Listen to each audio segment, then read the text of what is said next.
Good afternoon and welcome to St. Columba's Church and to this concert. Thank you all for coming.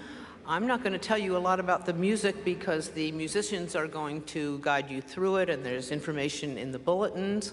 But as you, I'm sure, know, this is a benefit concert. It is a free concert except that you're invited to make a donation which will all go to Housing Up, wonderful organization helping families in need get established in housing. And not just that, but providing them all kinds of other resources that they will need as they make that transition to housing of their own. And just a brief little anecdote about that. Housing isn't a standalone problem. It's connected with lots of other things that can be problems in our society. And right now, people seem to be concerned a lot about crime. And I heard this really poignant anecdote the other day about a little boy who was basically only 11 years old, and he was arrested for having a gun and holding up a store to commit a burglary. I think that was the crime. And when they started talking about why he had done that, he said he had to get some money because he knew that if he didn't, his mother wasn't going to be able to pay the rent and they'd be thrown out of their house. Homelessness. So all these things are connected, and so anything we can do through the organization of Housing Up will help lots of problems, and I hope you'll give generously. After the concert, you're invited to the common right next to the church for refreshments and a reception and the opportunity, I think, to meet the director of the group. And finally, as always, please turn off all your cell phones. Welcome to the concert. Have a lovely afternoon.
Welcome, everyone. Thank you so much for being here and for supporting this cause and for being here to listen to the music.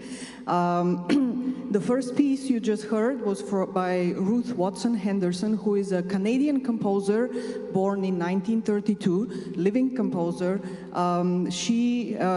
Her career, at least initially, was very much connected to accompanying and directing choirs in Canada, so it's no surprise that she has more than 200 choral works. For me, this was the first experience to play a piece for piano and organ, and I got a real kick out of it. I'm looking forward to doing more. I think it's a underappreciated combination. It's you know, because these two keyboard instruments really kind of fulfill certain things about each other. So after this opening, we're now getting into this alternation of concerto movements and chamber or solo works. And we're going to try to talk to you not before every single thing. So right now I'm just going to talk about the first movement of the Bach concerto you're going to hear, and a little bit about the Dvorak that you're going to hear after. So interestingly enough, we didn't quite think about that when we planned it, but they're both going to be in G minor. For those of you who are very familiar with Bach concertos, you might hear this concerto and go, wait, that's not the key I usually hear it in. And that's because the more famous form of that particular concerto is the violin version of it. And that one is in A minor, so like this. But now you're going to hear. However, then, the Dvorak will be in that same key of G minor. And with Bach, we never know exactly. In most pieces, we don't really know the years when he precisely wrote them down. However, with this particular piece, especially the version that you're going to hear, seems like he actually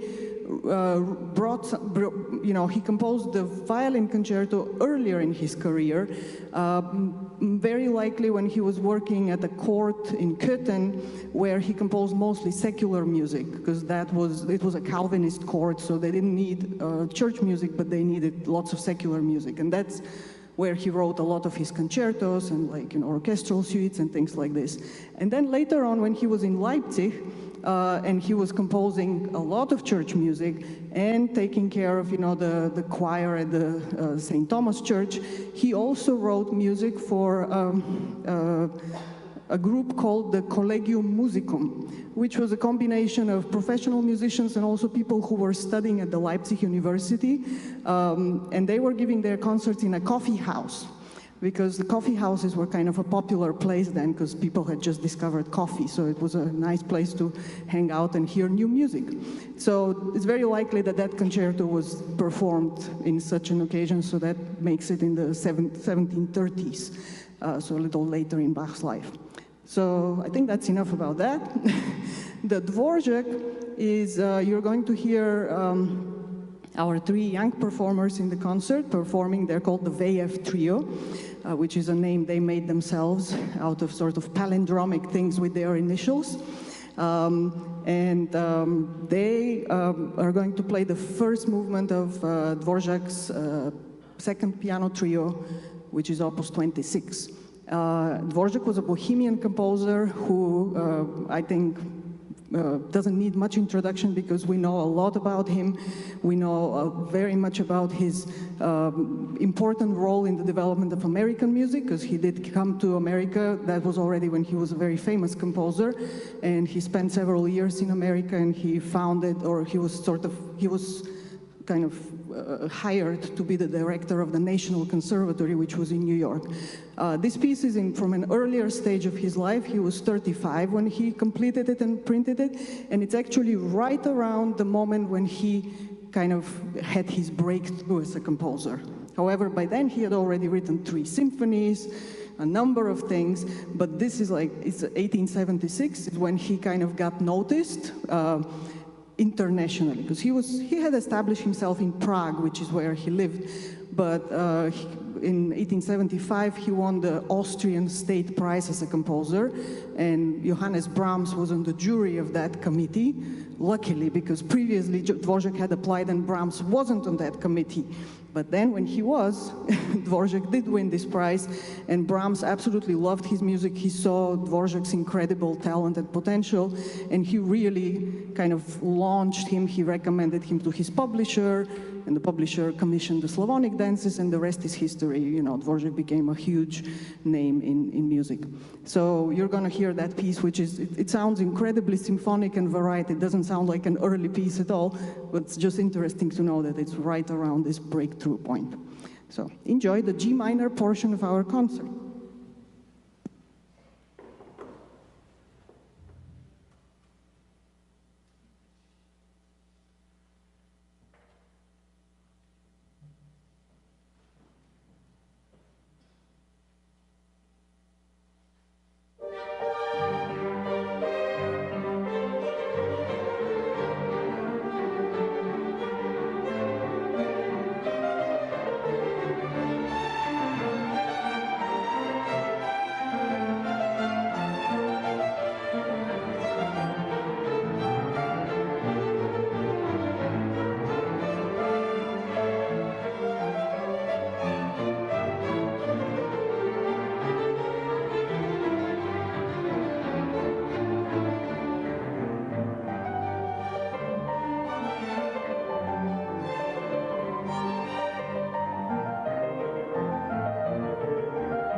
Good afternoon, everybody. My name is Yuri Popov. I am a cellist and conductor from Living Music. I wanted to mention, actually, while listening to these young musicians, actually both of them, two strings musicians, actually grew up in the church, in this church community, playing with the orchestra. I will tell you a little bit more about this a little bit later. But it came to me that there are few wonderful organizations that joined today in celebrating Housing Up and in this effort to receive the donations and receive your donations for this organization. This is a Music for Christ, Living School of Music. Not only this trio, we have few musicians from Living Chamber Orchestra in the group, in the orchestra, and of course St. Columba. So thank you so much for hosting this concert, and we are very excited to perform for you today. Our next piece on the program is the Concerto by Luigi Boccherini, the Italian cello virtuoso and composer of the 18th century. The story goes that this concerto originally was composed by Boccherini, but there was another cellist whose name was Friedrich Grützmacher, and he always thought that he was a cellist of the who lived 100 years later after Boccherini. He always thought that the Baroque concertos are not well enough. Composers in those times didn't know how to compose well enough, and he would take the old compositions and rebuild them his own way. So he did with this concerto too. He took the concerto, which was originally number 9, completely redone all the accompaniment, mixed it with the concertos number 4, 5, and 7. So we got 4 concertos in one. Today we're only going to listen only 2 of them, the number 9 and number 4, in one concerto. And the world knows about this piece as a concerto by Boccherini. Since that time, only recently, I would say 30 years ago, people started playing the original Boccherini concertos that sound very, very different. Melodies are the same, but the sound is very different. Yes, there were some other compositions that were done the same way. One of them is Rococo Variations by Tchaikovsky. If you look up online, you will notice that there is an original version that does not sound very similar even to what we usually listen and the way we hear it on stage. So without further ado, I would like to invite on stage Vladislav Popov, the soloist, for the first movement of the Boccherini Cello Concerto in B-flat major, version of Grützmacher, and myself as a conductor of this wonderful orchestra. Thank you so much.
Hello, everybody.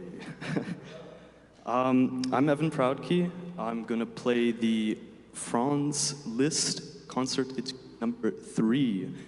It comes from a set of 3, one should guess it, 3 concert etudes that were composed between 1845 to 1849 in Paris. So, it's a set of winding arpeggio, the crossing of hands, and a very, very, very complex cadenza. But at its core, it is a simple string of notes to reveal a very beautiful and pure melody. And I think, well, this is just me, I think it's an appreciation of the little things, and it's a reminder to forget about the big winding chaos that is life, and just to appreciate the small things. That's basically it. Thank you.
Now I would like to invite on stage our soloist Yuri Popov, Vlad's brother. And this performance is going to be very special for, I believe, for most of the St. Columba orchestra musicians, as well as for me, of course, and for Yuri, because I cannot imagine mentioning his name performing with this orchestra without mentioning the name of a dear friend of mine and Yuri's first teacher, Miss Phyllis Fleming, who many of parishioners here know because she was a member of the St. Columba Orchestra for many, many years. She taught here when there was the instrumental program, and she performed here a lot. She is now watching us online, I know, because she lives in Detroit, Michigan. We were on the phone with her yesterday, and I am absolutely grateful because she brought Yuri to perform with this orchestra first time when Yuri, I believe, was 5 or 6 years old. He was a student of her on the second or third year. So it is a very special moment for Yuri, for me, and for her, and of course for all of us who participated in our orchestral activities here. Not only mention this, of course, I would like to mention that the piece that we're going to play today is by Wolfgang Amadeus Mozart, and countless quartets, trios, and duos by Mozart were played by me and Phyllis Fleming in various settings. It would be sometimes background music, sometimes concerts, performance, and sometimes just for fun. And so Phyllis, so that you would know, we are all thinking about you here and playing our today's piece by Mozart for you. Now, a little bit about the piece. Yuri is going to perform for you first movement from the Concerto number 5 by Wolfgang Amadeus Mozart. Can you imagine the composer composed this piece when he was only 19 years old and premiered it in Salzburg about, I believe, during the Christmas time of 1775. Besides these 5 concertos for violin, he also wrote 4 before that, and all of them are very widely performed around, especially the number 3, 4, and 5. This concerto also has a nickname, and this nickname is a Turkish concerto. And the reason why, because Mozart was fascinated with this music. It was a kind of something that was encouraged him a lot because of the different historical moments that would bring the music from the east to Vienna, to Austria, and those tunes were very popular over there, and he incorporated one of the Turkish songs in the last movement. But we are going to listen today to the first movement of the Concerto number 5 by Wolfgang Amadeus Mozart. Please give an applause to Yuri Popov and St. Columba Orchestra.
Okay, we're gonna do shared talking for the last piece.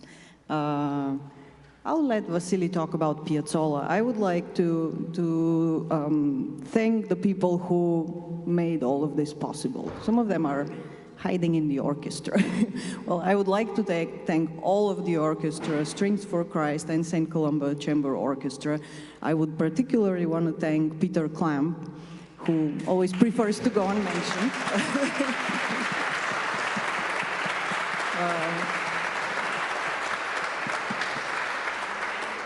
And Diane Heath and Anne Timpain for inviting us here. So this was really a serious collaboration for all of us. And there are so many little details that go into planning it. And when one just says at the beginning, let's do a concert together, whenever, especially I never think of all the little details that go into that. And so Diane and Peter and Anne and just everyone, made it happen with all the little details involved. So, I think Vasily already got us started by talking about Phyllis Fleming and how we actually found our way here. But I just want to say that, since we are doing this concert in honor of an organization that supports housing and home, like the feeling of home, there is something for musicians when you feel that you found a musical home, and that is definitely something that we feel towards St. Columba, and our whole family is deeply grateful for this feeling. So we just look forward to more being at home here and doing music together. So thank you, Peter, thank you, Diane, thank you, Strings for Christ, thank you everyone for being here. So the final piece is by Astor Piazzolla, who is another composer who doesn't need a lot of introduction because his music is just so well loved. Are you gonna say? He will. Well, not only Astor Piazzolla, who is a composer of this piece, but we cannot skip mentioning the name of the other Russian famous cellist, Vladislav Rostropovich, who was the chef conductor of the National Symphony Orchestra here for many years. Not only this, but I actually recently read that thanks to him, the cello repertoire was enriched by over 100 pieces written for him or commissioned by him, and many of them are performed. And the piece that we're going to perform for you right now, which is the Tango by Piazzolla, was also commissioned by Rostropovich when he heard that there is Piazzolla with his bandoneon and his band, and he's very popular in Brazil, and started kind of coming out to the Northern America and Europe. He immediately, when he met him, he immediately approached him, asking him to write something for cello, and as a result, this very, very long tango. It's 10 minutes long, and he uses cello there from all possible and impossible ways. So this is a really fun piece to play, and thanks to Astor Piazzolla for composing and Mstislav Rostropovich for commissioning. Tango, La Gran Tango by Astor Piazzolla.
if anybody wants to take a picture of all of us, that would be really great because I don't have my cell phone. But let's repeat everything. So St. Columba Chamber Orchestra, Music for Christ, Levin School of Music, musicians, Strings from Christ, Levin Chamber Music Orchestra, Levin Trio, VF Trio, Ralitza Patcheva and Vasily Popov. Thank you so much for Diane Heath. Peter, here. Yeah. Join us please for reception today, and consider donating for the housing up. Thank you very much for coming today. Another big round of applause to all the... Thank you.